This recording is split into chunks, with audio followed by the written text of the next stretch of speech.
Okay. As long as you're not going to want me to read because No, no, no. I don't have a No, book. no. Oh, good. People can read. We don't need to That's read. that's what I always think, but No. sometimes they want that. Oh, that's really boring. All right, we are live. Wonderful. Well, I'm going like this because we just decided that we would not be reading. In any case, from the book. Good evening, everyone. Thank you so much for joining us tonight. This is so much fun. I've known Shira S.J. Rozan for the entirety of her career, and we're really pleased that she has once again presented us with a Lydia Chin and Bill Smith, almost did it backwards, mystery. And happily in family business, not only are we in New York City, Chinatown, but you remember the wonderful Bill Smith where he was a bricklayer? I mean, you know, we're in the construction industry. Yeah, all right. I absolutely love that book. And so we're now back into sort of not bricklaying, but anyway, the New York development and construction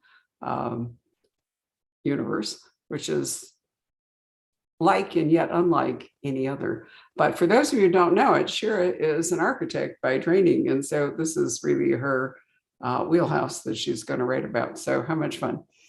How are you? I'm fine, thanks. It's getting cold here in New York, and things are looking up. You know, we had this new virus, new strain of the virus, but it seems to be, handleable. And we're I've been to the theater, I've been to the opera. It's kind of amazing, that everything is clicking back into place.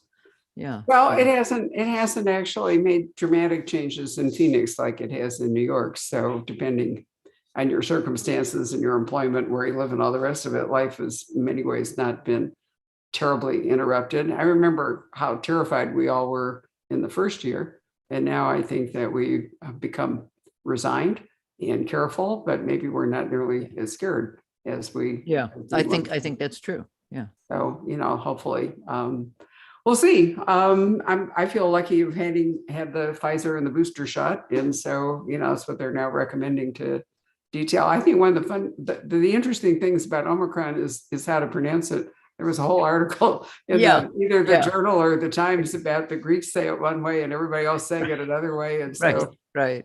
As they're working their way through the Greek alphabet, they're running into linguistic issues that are really interesting.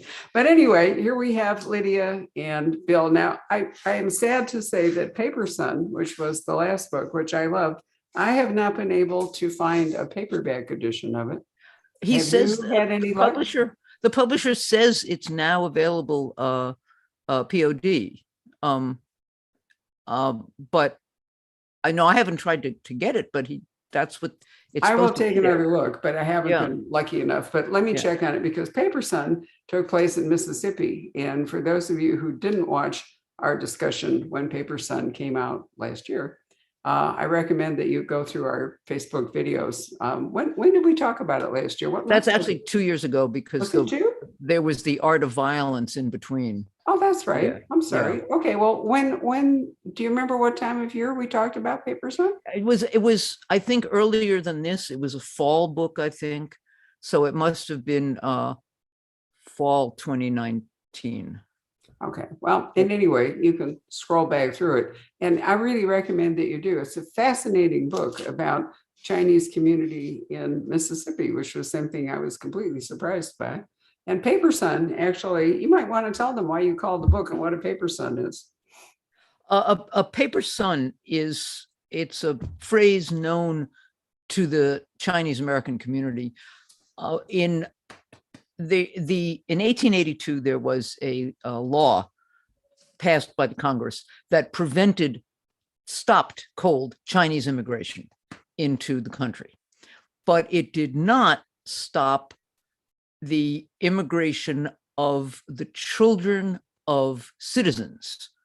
So a Chinese man who had been naturalized before that could bring his children to America, children born in China, because these men would go home and they had wives there and there were children born there. And a Paper Son was a son born probably to somebody else in China. And men would sell their information, the names of their villages and the names of their family and everything you needed to know, to claim to be the son of this American citizen. And then you would come over here and you would get interviewed at Angel Island. And if you passed your interview and they believed that you were the son of this guy, you got to stay. And so entire family names were changed as people came over as paper sons, and then kept the name of the man whose papers they bought because they had to. Right. You couldn't now say, well, I came over as a Lin, but actually I'm a Chow, so I'm going to be a Chow from now on, because they'd send you back. So that's what a paper son is. It's a son on paper. And apparently, at least in Shura's book, there they were in Mississippi, with a really fascinating interplay between the Black community and the Chinese community, the Jewish community. I never really thought of Mississippi as a kind of melting pot, but it turns out that it was. Yeah, the Delta especially, it was, which is really interesting because, right, when we were young, we learned about Mississippi as a story of black and white. Mm-hmm. And it really isn't. There were Jews, there were Italians, there were Native Americans, there were Lebanese, besides the Chinese. And it really was much more of a diverse population than we were taught as kids. Absolutely. And I think one of the great things about your novel, Shura, is that you have always been able to give us history and senses of different communities and so forth while crafting your really brilliant and, in fact, Edgar winning mysteries. Thank you. Yay. Remind me, are you a winner of the Nero Wolfe Award? They just announced it. I thought you were. Yeah, not this one, but I understand. Yeah, for Winter and Night. Right. And so the Nero Wolfe Award is for novels that are in the tradition of Rex Stout's Nero Wolfe novels. And I like that, that yours, in fact, we're talking to the new Nero Wolfe winner at 6:30 tonight after we talk to Shura. His name is Stephen Spotswood. And I'm pleased. And I have a list, which I'll put in our e-news for those of you who get it, of the past winners. There's a link to, and it's a really interesting and diverse group of authors. It includes Dana Stabenow, who's currently out in my kitchen, and you, Hi, and Dana. Child, and Dana Slahane, and authors that you might not, Louise Penny, that you might not necessarily think of as writing. So, what do you understand, before we move into family, but what do you understand of a mystery in the tradition of Rex Stout and Nero Wolfe would be? Sure. Well, I think, and it's a tradition I try to work in, not in the softness of those books, but it is a fair play tradition. You have to give the reader everything they need to solve the case. You can't sneak something in at the end. You can't have the protagonist know something that the reader doesn't know.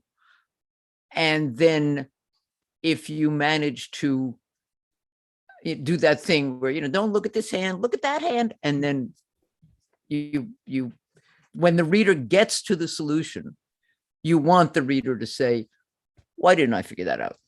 That, I think, is what the Nero Wolfe Award really is rewarding. Yeah. And I think that's kind of the only way when you're writing a real mystery, not a wider crime novel, but right. A mystery. It's the only reasonable way to do it, I think. Well, I was crazy about the Nero Wolfe stories, and I think many of us older readers anyway probably read our way through Rex Stout. I'm old enough to have done it in real time practically. So, there we are. But yeah, it is fair play. And, the plots are always clever, but characters are important too. And it's because thrillers can have such a broad landscape. If you're writing that kind of a book, normally the landscape of the book where the action all takes place is relatively circumscribed. You can't be flitting around from Hong Kong to, although you've done that in your books, but generally when you've gone to, some other place, you stay there. Yeah, yeah. The Hong Kong book takes place in Hong Kong. In Hong Kong, exactly. Yeah. Or the Mississippi book, you're in Mississippi. In Mississippi. Right. And so it's hard to write that kind of a story if you're moving your characters across a really broad landscape, which is more characteristic of a thriller. Which leads me to family business. I forgot to say that Shura has very kindly autographed copies for us, as she has done for all of her books. And it's a wonderful gift idea, wonderful present for you. Has a really nice cover. You can probably see that there's what is it, a dragon? It's a dragon. It's a Chinese dragon. It's one of the imperial dragons. Right. And it's superimposed over buildings of Chinatown. Exactly. So talking about community, we are in this book to some degree, we are within the community of the Tongs. So for those who don't know what a Chinese Tong is, perhaps we should begin by you explaining that. Chinese Tongs started out as mutual protection associations, but soon devolved into organized crime. That is, if you're protecting your fellow merchants from criminal activity, you could make a little more money by being the criminal activity and offering to not burn their store down if they pay you. And so that is sort of what happened. They started out as ways to protect each other in China, ways to protect each other from foreigners, from the British and the French and all those people who were rampaging through China in the late 1800s. But by the time they came here, certainly, and by the time they got to Hong Kong, the Tongs were more or less the Chinese mafia, different families, different groups, and they operate. They're much weaker now than they used to be, but they're not gone, and they operate in similar fashion to the non-existent Italian mafia that the Italians always tell you doesn't exist, but whatever it is, they operate. They have particular ranks and particular jobs that people have. There are a whole bunch of foot soldiers, and they in Chinatown, each of the Tongs would have a building, a place of their own, and they would operate out of that. They would have territory. There would be you paid your protection money to this guy or to this Tong or that Tong or the other one, and as long as everybody behaved, there wouldn't be much in the way of violence. But that was always a possibility. And the Tong Wars of the late 1800s, early 1900s in Chinatown are still famous, and people still think that goes on. It doesn't, but that was the process of establishing territory, who had what blocks and so on. The Tongs are now involved in more white collar crime, certainly drug dealing, money laundering, all that kind of stuff. They also still run numbers and gambling parlors, prostitution, all of that street crime. They still are involved in. So that was the world I started from. So, I mean, basically, they're operating a business, although much of their supply side and so forth is illegal. Some of it is legal. And one of the things I find interesting about Tongs is that there are wonderful names for positions that people have in the Tongs. And I learned this from my friend Ian Hamilton, a Canadian writer who has a fabulous series with a forensic accountant. She starts out as a forensic accountant from Toronto, who family, a second wife, her mother was the second wife and came from China, from Hong Kong to Toronto. So she's been brought up there, but she has family in Hong Kong. But she's very close to and becomes allied in business with a leader of a Hong Kong Tong. Love saying it. Right. And anyway, so from that I learned about red polls and white paper fans and all of that, and you use them in the book. So did you already know that, or do you? I knew it, although I had to do a little research to make sure I knew which one was which. I knew there were red poles and white paper fans. There's a straw sandal.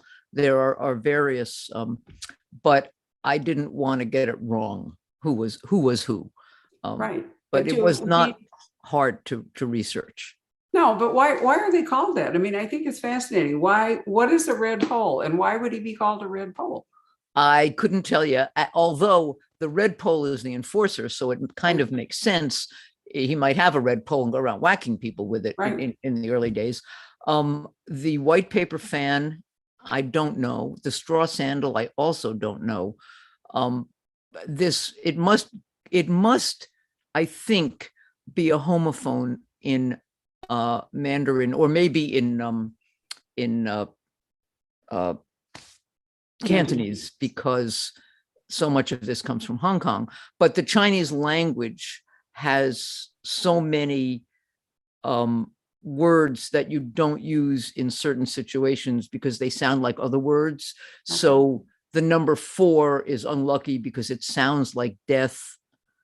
You don't give a clock as a gift because to give a clock sounds like to say goodbye to somebody on his deathbed. So it's bad luck to give a clock or a watch. So I would assume that these names are homophones for something else. So white paper fan may be advisor, something like that. Right. But I don't know the actual reasons. And well, that I could not find out. You know, because since you use them in the book, it might throw people that are not, familiar with this, and people are referred to as not by their name necessarily, but, in Tong X, white paper fan, and he has a specific job, a specific role. Are a lot of these hereditary, Cher? No. It is hereditary to be in the Tong. If your father was in the Tong, you're raised to come into the Tong if you're a man. I suppose you don't have to, although it would kind of behoove you then to go to some other place. But the jobs are not hereditary. The jobs are assigned by the head of the Tong to whomever he thinks will do it best. So there can be a lot of rivalry, internecine rivalry, all kinds of things. Absolutely, there can. And when the head of the Tong, we're coming up, the reason I'm going through all this is that's where this book starts, with the death of Big Brother Choi, who is the head of the Tong. But, it heralds in a lot of potential change, a lot of rivalries, or, jockeying for positions, whatever. So I love Big Brother Choi. That's such a great name. So basically he dies. And that's what the book starts out. Now, is he a murder victim or does he just die? No, Big Brother Choi just dies. And I tried to make that clear because that would get too complicated, but it's his death that starts all the balls rolling, because he is, as it turns out, and I don't think I'm giving much away if I say this, but as it turns out, the Tong not only occupies this building, but he turns out to have owned it, which nobody knew. And that building is the Tong building is the holdout building in a development on a corner in Chinatown that a Chinese American real estate developer is trying to put together. And Choi leaves the building to his niece. The Tong expected to either inherit the building if he owned it, or be able to stay in it if they were renting it, which had always been the case. They had rented it for 100 years. He bought it and didn't tell anybody except his financial advisor. And so the question now is, does the niece keep it? Does she let the Tong stay? Does she sell it to the Tong? But the Tong is in two branches at that point. They're of two minds on whether they want to keep it, and if they do want to keep it, what they're going to do with it. And she's caught in the middle, and Lydia and Bill she's the client, so they're sort of caught with her. So that's the setup. That folks is just the setup. Right. So why, I mean, obviously Lydia and Bill are private investigators. They're not cops. This isn't a thriller hero series where Jack Reacher is strolling through Chinatown and somebody drops in front of him and immediately he springs into action, which is actually the way one of the Jack Reachers starts, except it's not in Chinatown, but he's walking by a dry cleaner and somebody, you know, comes out of the building and that gets it all going. So Bill and Lydia actually need to have a client in order to continue their business and so forth. And in that tradition of private eye, their loyalty really is to their client. Yeah. You know, I mean, they're not, it's a very specific kind of a loyalty. You know, they're there representing their client. And why does the niece come to them? Why does she pick them? The niece is she's an attorney, Right. and she's a real estate attorney on the tenant side, and she wants to inspect the building as soon as she finds out it has been left to her, and she wants to see what's in there and what it's like. She's been there before as a kid growing up, but she wants to go in. But now that she owns it and Big Brother Choi is dead, she goes to another Tong, a man high up in the Tong, from a different Tong. This is Grandfather Gao, who is an old family friend of Lydia's family. He's the one who sent Lydia and Bill to Hong Kong, Right. in Reflecting the Sky. He's been in and out of some of the books and some of the short stories. She goes to him because her uncle, Big Brother Choi, had always told her, if I'm not around and you need something, you can trust Grandfather Gao, even though we're enemies, because he's an honorable man. So she goes to him and says, do you think it's okay if I go into the building alone, given the circumstances? And he says, no, I would not do that. But he says, I know whom you can call to go with you. So they call Lydia and Bill, and they come down and hear the situation, and they go the next day with her. They take her on as a client and go with her to the building. She also wants them to go to Big Brother Choi's funeral before they go to the building, to sort of establish their presence and to establish her as someone who has protection just in case she needs it. So that's how they get involved.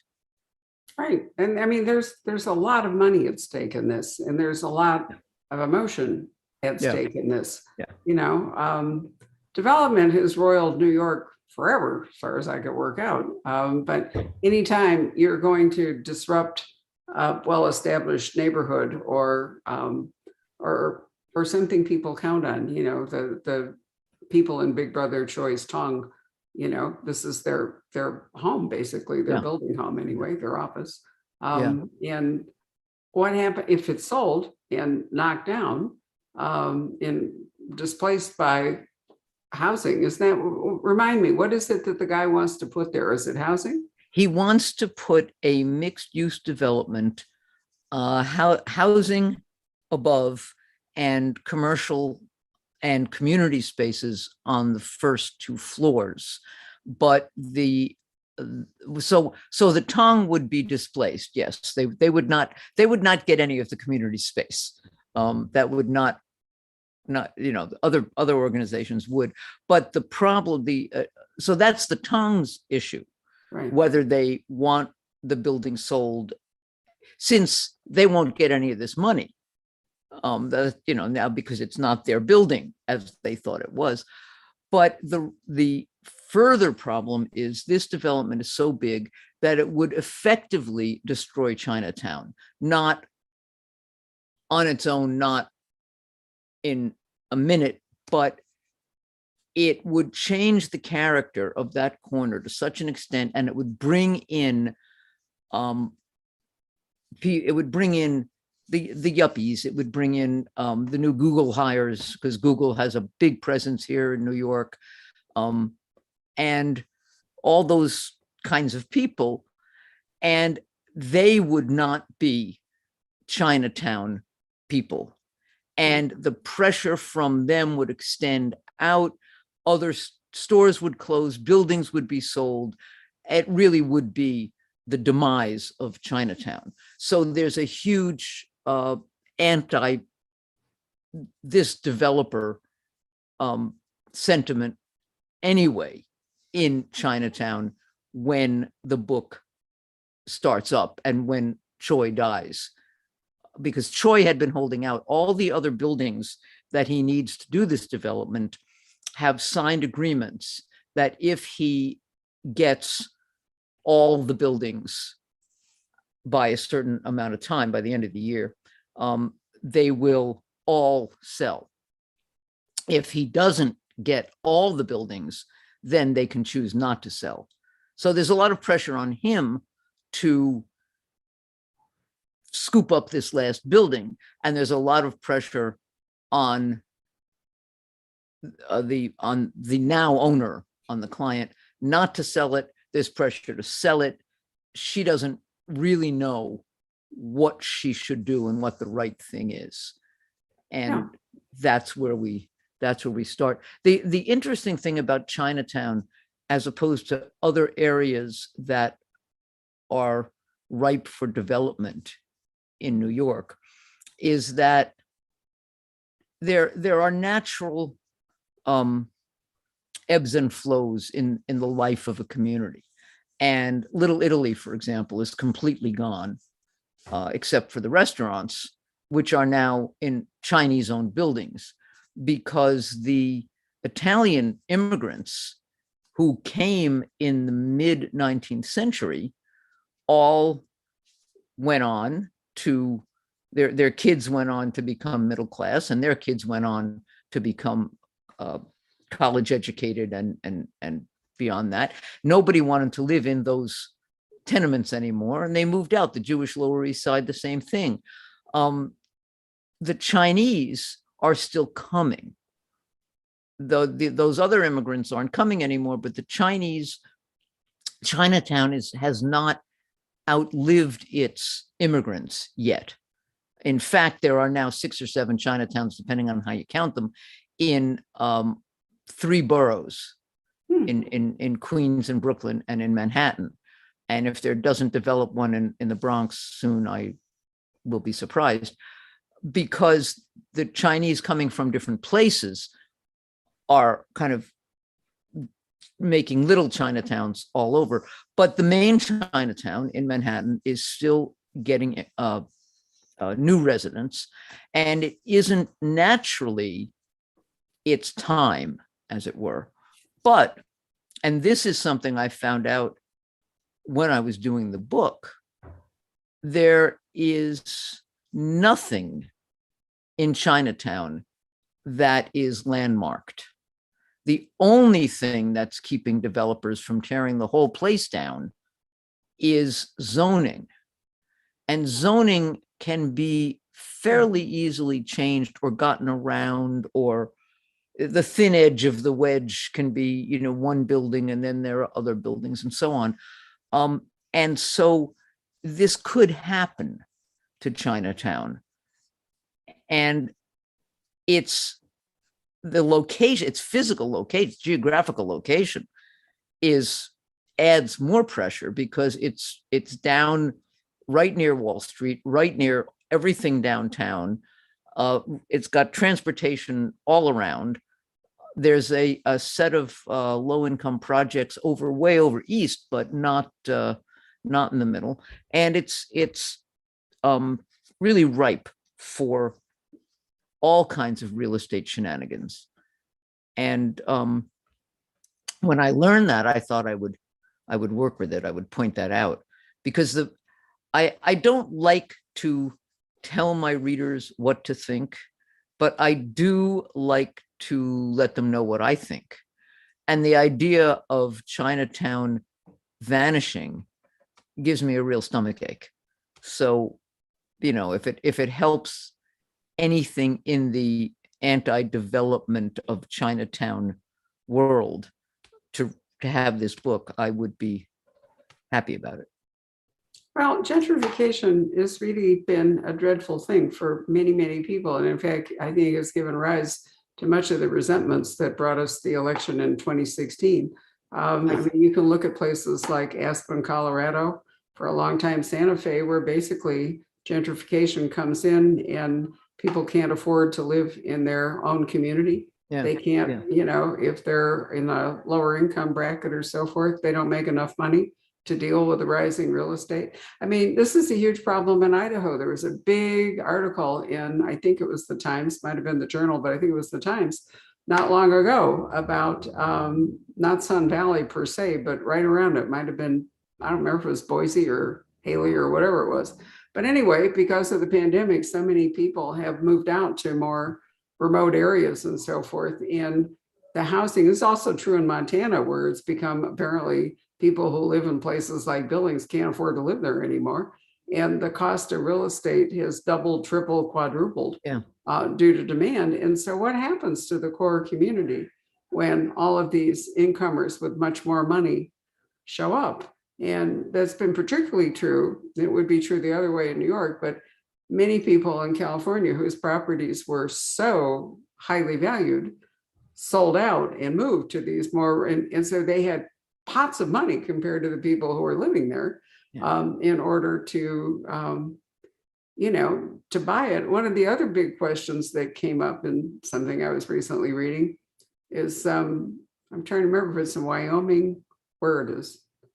Anyway, some billionaire has come in and bought umpteen acres, and he's putting up like a 20-some thousand foot home, and then another lodge, and then, a whole swimming facility, and, riding stables and all. And basically he's creating what we think of as the British country mansion, British country estate, with this enormous amount of land holding. Well, what does that mean for the other people who live in this area who can't compete with him? I mean, in Connecticut, we have seen examples of one billionaire taking on another over property lines, and so forth. There were some really horrible fights in places like Connecticut, but these are people who are sort of equally armed for the fight, because they both have money, and then it's just a matter of whose lawyer is better, or which one is more tenacious, or one of them dies, or whatever.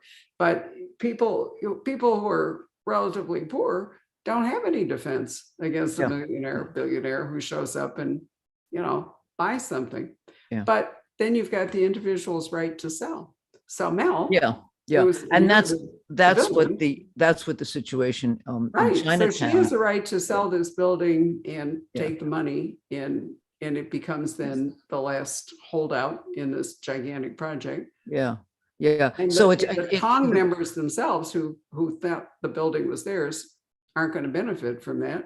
So they're not going to benefit from it straight up legally, but there is some question as to if she does do this and get millions and millions of dollars, how seriously will they make an attempt to extort some of it from her? No, that's another whole question. What we haven't did, you referred to him as he, but we haven't really talked about that. Every book really needs a villain of a sort, whether it's an actual villain or sort of a, pro forma villain or whatever. Who is the developer? Because he too is Chinese. He is Chinese American. There's more than one villain in this book because people want different things and they're operating at cross purposes. But the developer is Chinese American, and he is in a position. He was not raised in Chinatown. He was raised in Flushing, which is one of the other Chinatowns, but in a middle-class family. And his father was a building owner. He was a landlord of a number of buildings and also a developer on a small scale. And when the young man inherited the business, he started working on a larger scale. And this development will be his entree, if he can get it built, into the big mega world of New York developers up there with the Macklows and you should pardon the expression, the Trumps and the Helmsleys and, you know, up in that world. And he's young to do that. And this is a very ambitious project. And that's what he wants to do. And so that's his motivation. He's not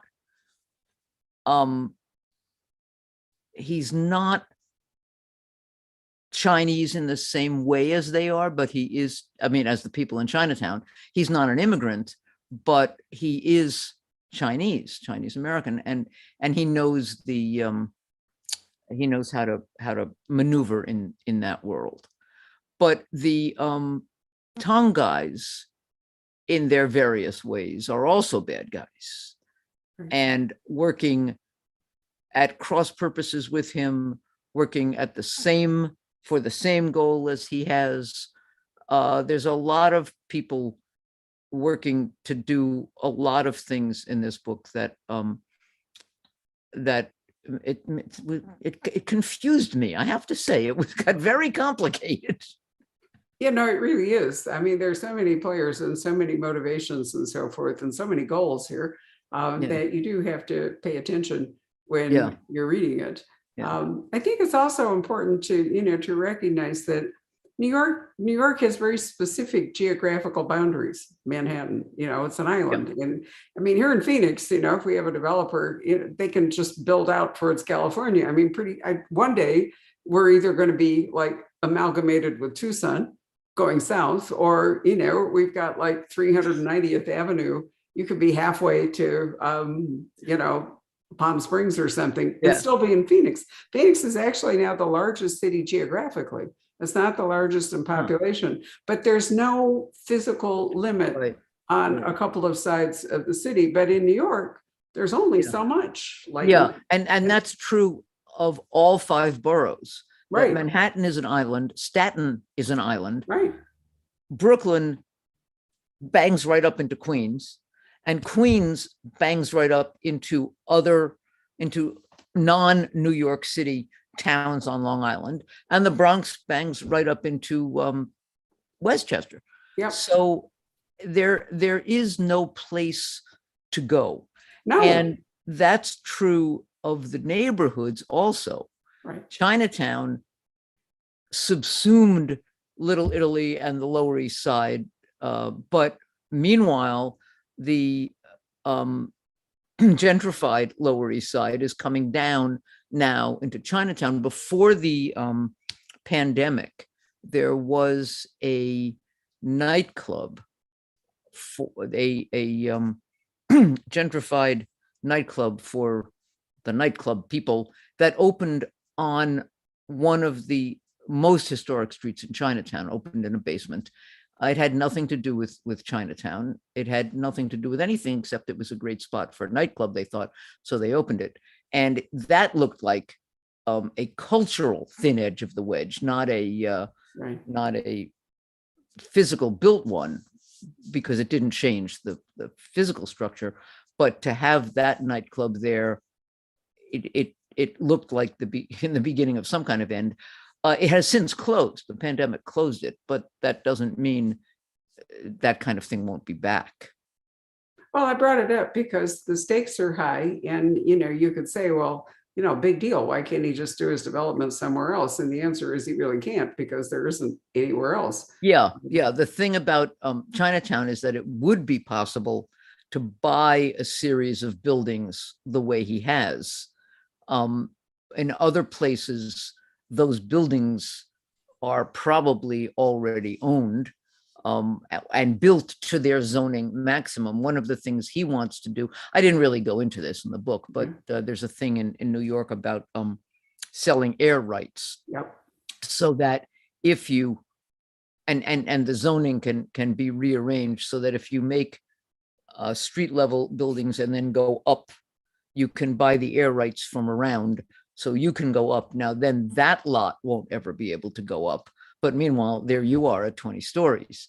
And 20 stories in Chinatown is basically 3 times the height of anything else. And if it's a big, massive building at 20 stories, it's a real problem. And that's what he wants to do. And and he wants to do it there to show that he can. That's one of the reasons. And Right. Well, I mean, it's sort of the opposite of, like in Texas, where you can own property, but you don't own the mineral rights. You don't own the oil underneath it and so forth. So you've got you've got the land itself, and then you've got air rights, and then you can also have subterranean rights. And now real estate is really complicated depending on, where you are and where the value lies. But anyway, you can imagine from this somewhat complicated discussion that this book has to explore all these, different players and their different stakes and whatever. And here in the middle of it is this lawyer, the niece of Big Brother Joy, who really didn't expect to inherit this building and doesn't have any clear-cut path about what it is she's supposed to do. But there's also this really cool part. We can't tell you how it works out. There's a treasure hunt in this book, which is really fun. So it's even better than it's a murder mystery with a treasure hunt. And right. There is a surprise ending, which we're not going to discuss, but it's a lot of fun to get there. And so I thought it was really an inspired plot. Shira, you must have spent a lot of time on it. Does your architectural training help you do stuff like this? Do you see things in, the way, in your writing, the way you might approach them as an architect?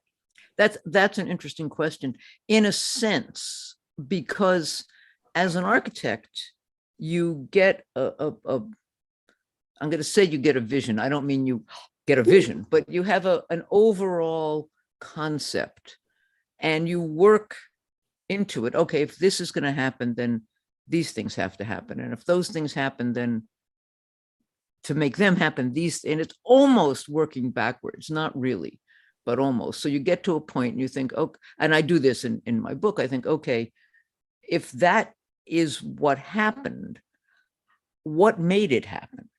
What could have happened to put these people in this position?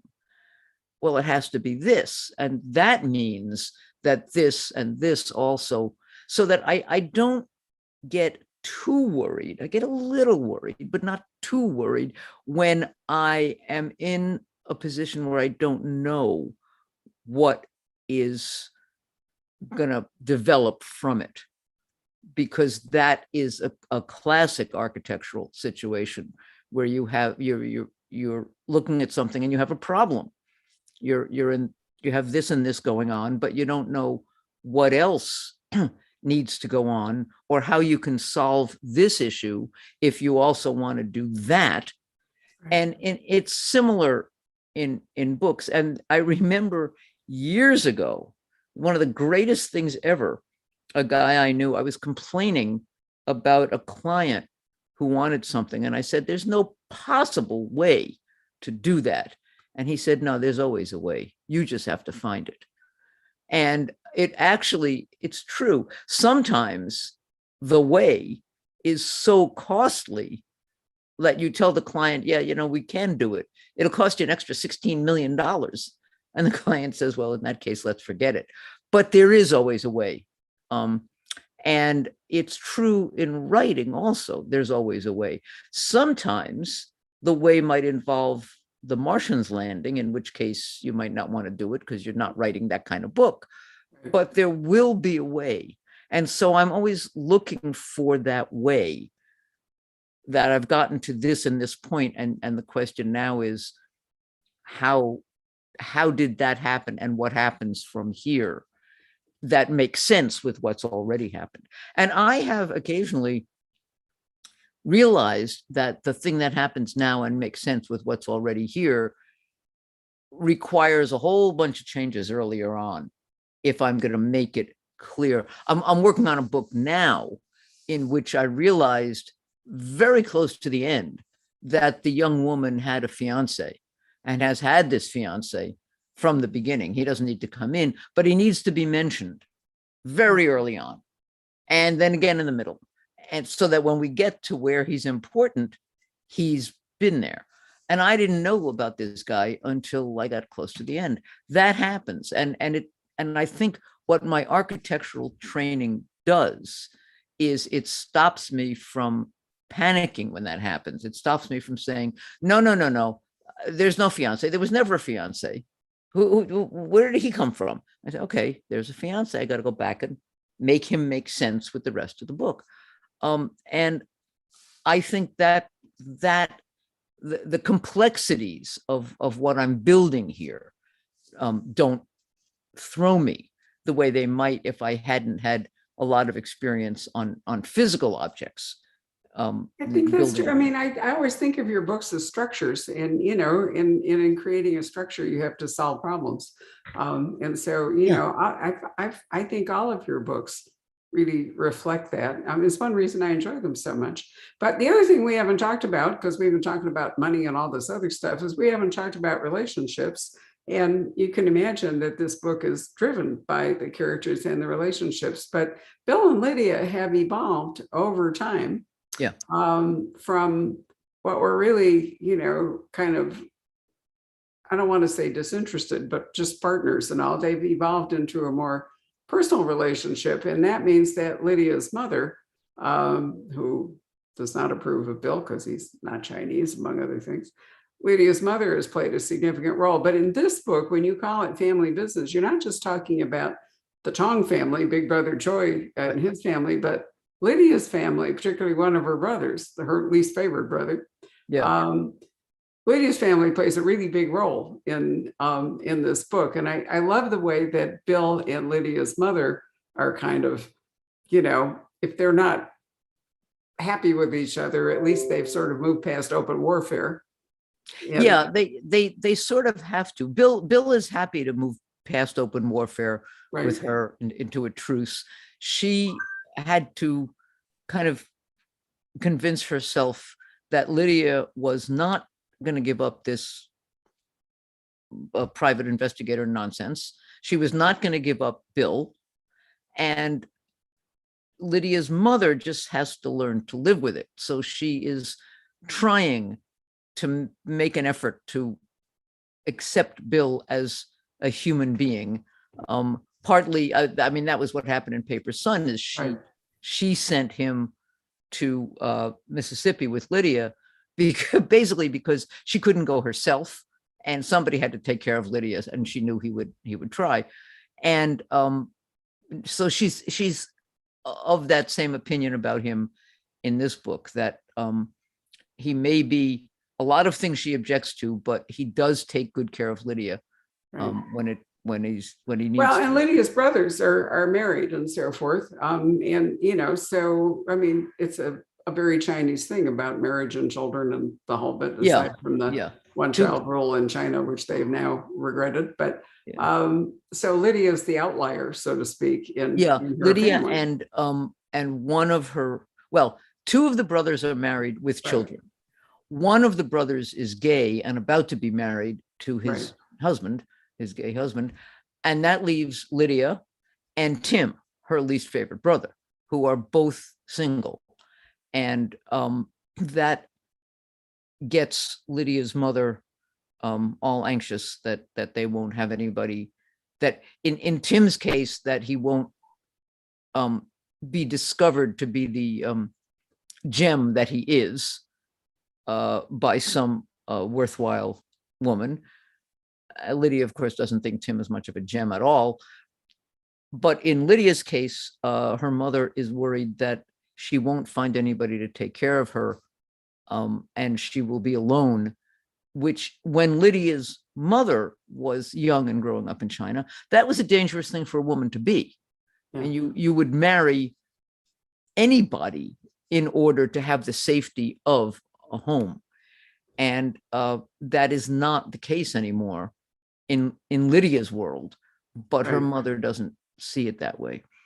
Well, I really enjoyed the family dynamics in this book. I mean, Tim is a difficult relationship for Lydia, but I also like the fact that Lydia, and there was something else that came along recently about living separate and apart, that there are many marriages now that are not, you know, the normal two people and children, if there are any, occupying the same residence and whatever it is, but people are actually choosing to live in different apartments in the same building or in different locations. A lot of these are remarriages where each partner might have, children and custody arrangements and or different jobs and whatever.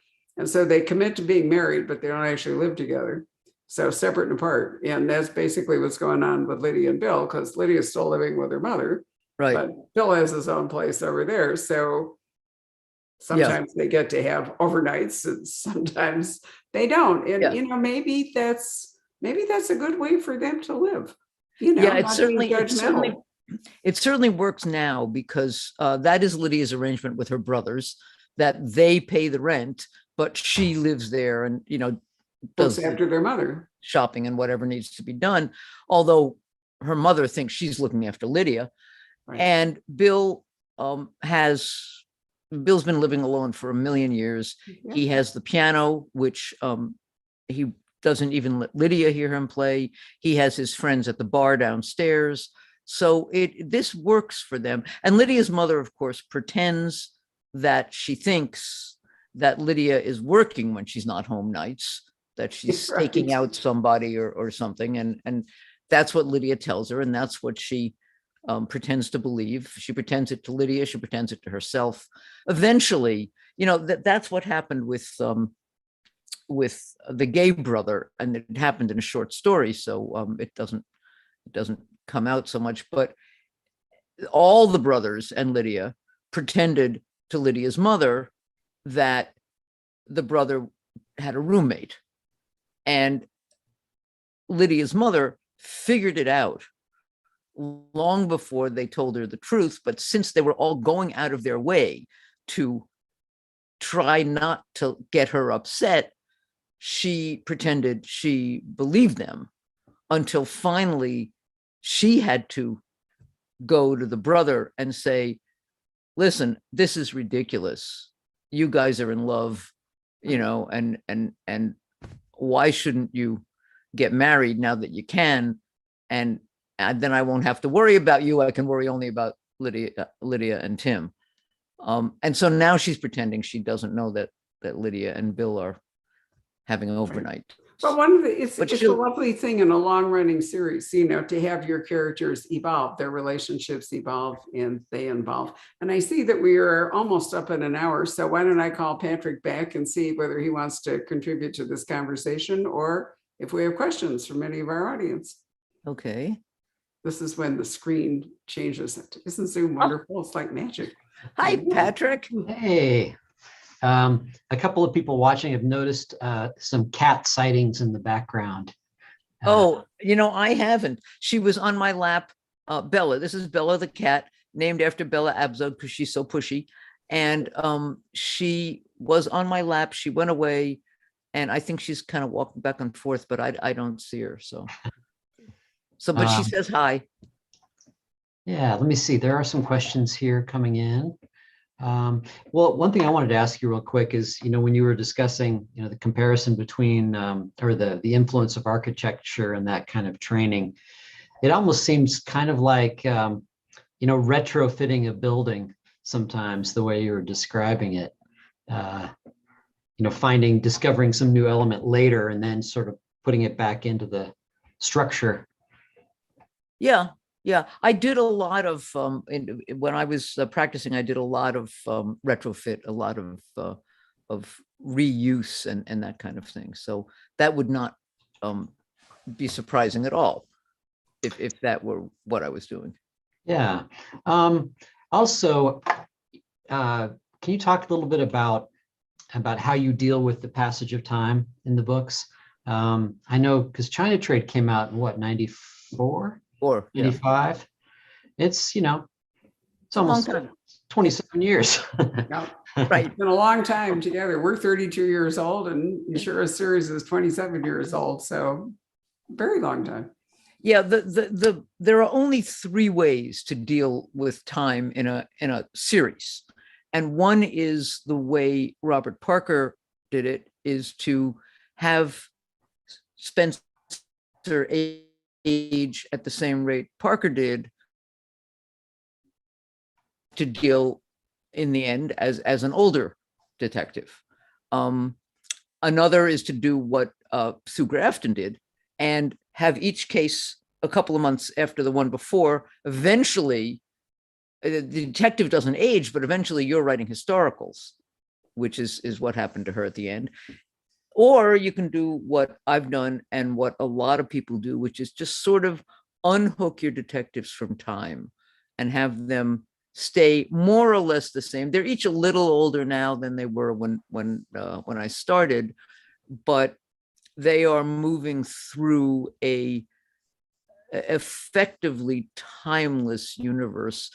New York has changed, and in each book they are in the changed New York that was then.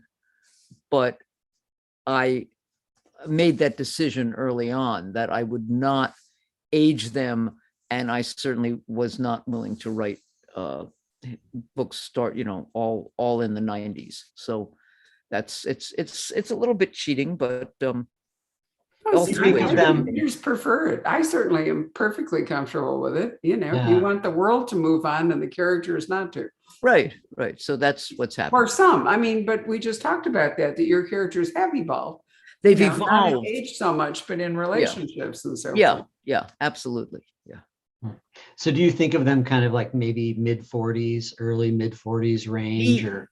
He is in his early mid 40s. Gotcha. She started in her late 20s. I think she's now 30, maybe 31, depending on how old he is, because this is, yeah. Right.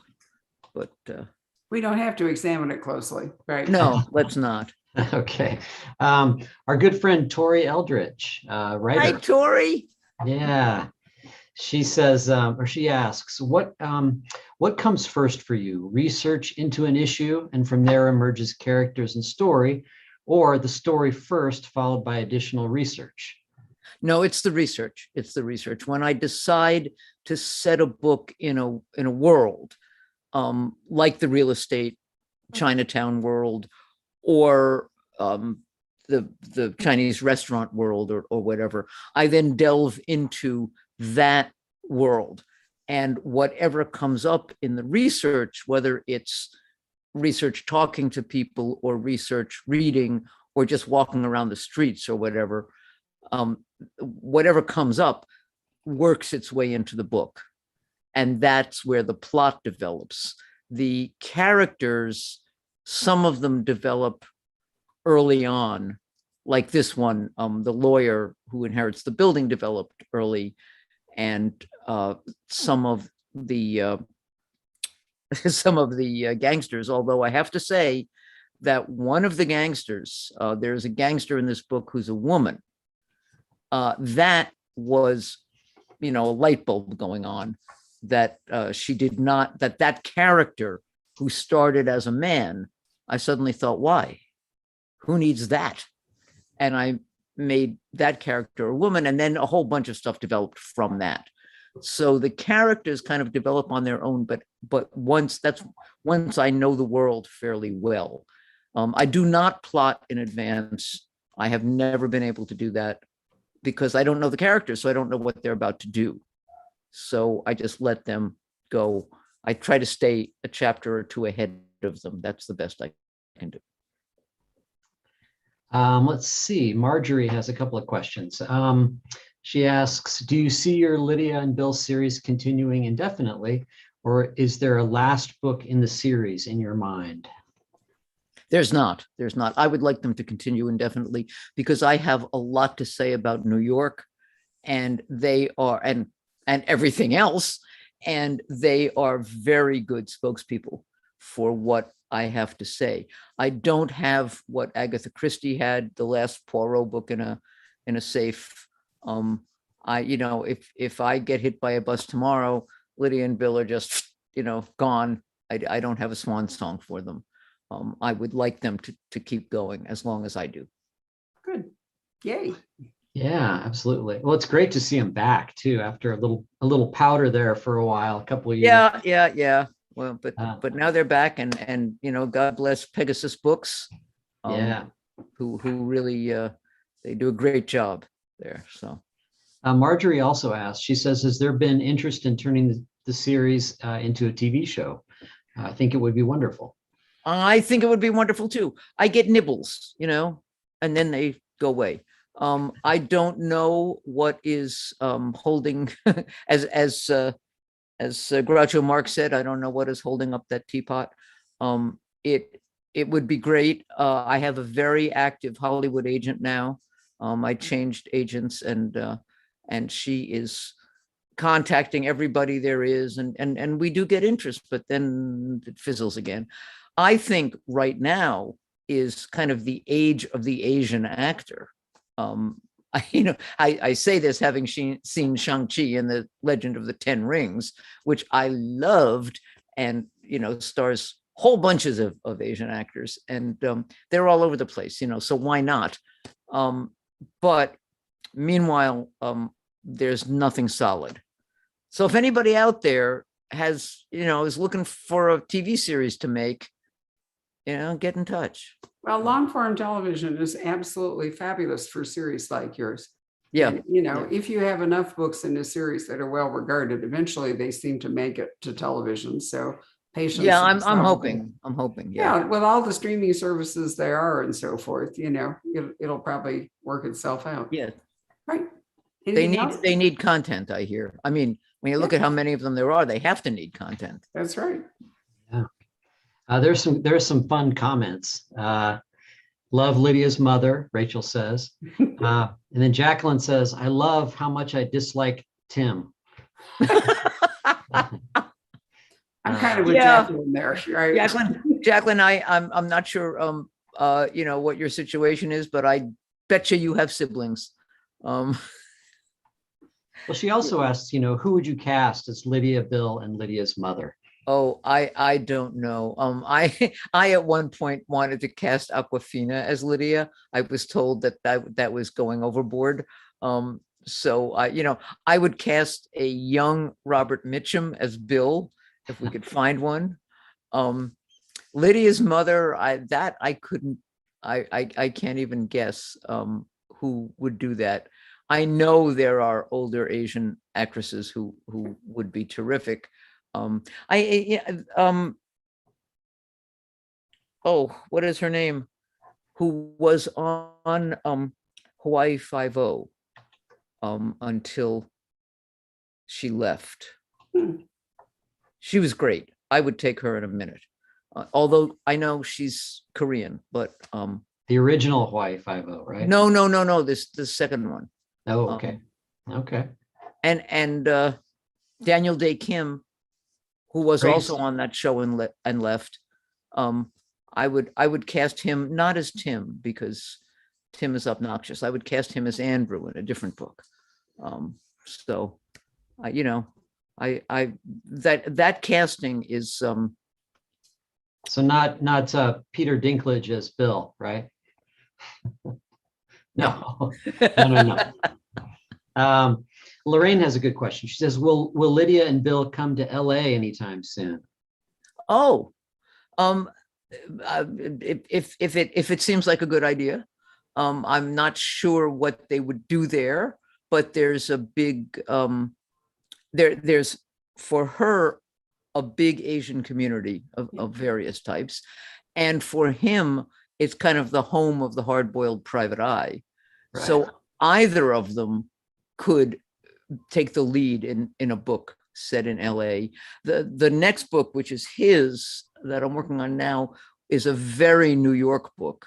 So it might be time to, because the starting from The Art of Violence, that'll be 3 very New York books. So maybe I should take them out of town for the Lydia book after that. Of course, you've been good about alternating, books. Yeah. One is Lydia's book, and then Bill is the lead in another book, and that's been sort of fun too, because they are different depending on which one of them is running the show. Yeah, and the next book will be Bill's book, right? The New York book I'm working on, and so Lydia would have the one after that. Whether that'll be a Los Angeles book, or I couldn't tell you. I barely have the idea for a next book as I'm finishing the one before it, so I don't know what the next Lydia book would possibly be. But are there certain stories that you think that's really more of a Lydia story, or this is more of a Bill story? Yeah, absolutely. Absolutely. Yeah. There are, and it tends to be the family stories, the ones that involve a lot of people, who, who are, either related or wish they were, or, the it's less about, in her case, it's less about money. Although now I say that, and I think about, No Colder Place, which had a father-son thing going on. So I could be wrong. But yeah, there are some stories that just present themselves as stories for him, and others as stories for her. So, Yeah, and actually the Edgar winner was a Bill story. yes, it was. That was Winter and Night. Yeah. Winter and Night. Um, And Concourse was Bill, wasn't it? And yeah. yeah, Concourse, isn't that the bricklaying one that I so No, love? that's No Colder Place. Oh, that's No Colder Place. Yeah. Okay. Yeah. Right. Concourse is set in the Bronx. Oh, that's right. Okay. I'm terrible on titles. The older I get, the worse I am with titles. It's really awful. But I mean, all of these books have wonderful personalities, and this is such a terrific series to read your way through. Sure, are the older books available at this point? Are they digital only, or? They are not, but they are about to be. Oh, good. They have been, I got the rights back from Yeah. St. Martin's, from my first publisher. But when they gave me the rights back, they took down the digital versions that they had up. So we are making new digital versions of the entire backlist, and we'll be Wonderful. putting that up, along with, some short stories and just all kinds of stuff. So they will be Okay. available soon. Well, I'm It's telling you, nuts that if they're you're a not. digital reader, I can't recommend highly enough that you go all the way back and start with China Trade and read your way forward. It's really just a delightful, wonderful series. I love it. I'm hearing the most pitiful puppy noises. You have a Oh, are cat. you? I have 2 puppies, right? I hear I- Scooter crying out there. Oh, Whoa. that's so sad. I'm hearing nothing from the cat, so it's Right. probably, Anything else, Patrick, you want to wind us up with? Sure. And this is something that you probably get asked from time to time. Kathy says, what caused the big time lag between books a couple back? I was so glad when you started writing the series again. Oh, thank you. Thank you. What caused it is I wanted to try something new, and I had an offer from a friend of mine to write with him a series. We did 2 books. That was my paranormals, which I thought were really kind of exciting because I'd never done paranormals. We did 2 books, and then the publisher folded, which I thought was very rude, because we had a whole series of books planned that would explain the existence of every paranormal creature on Earth, and to get us as far as vampires and werewolves, and then leave. I mean, really. And so then I came back to Lydia and Bill, and it was, when I came back to them, of course, it took me a year to write a book, and another almost year to for the publisher to publish it. So that's why it seems like such a long time. But I am working on other things again now besides Lydia and Bill, but I hope that it will be besides them and not instead of them from now on. I And hope so too. I think it can be. Yeah. Yeah, because there was a brief lapse after 9/11 too, and sure. Yes. A Yes. couple of books that were inspired by, or I don't, inspired can't be the right word. Anyway, a result of Shura's reactions as a New Yorker to 9/11. Right. Right. And so that was another gap there. But I think you think that writers come back to things re-energized. If you tried something else and then you come back to the familiar, oftentimes you have new energy for it. So it's not a bad Absolutely. thing. That's where Paper Sun came from. Is I'd been away, and I heard this story of the Chinese in Mississippi, and I thought, wow, Lydia. I mean, it just sprang. Yeah.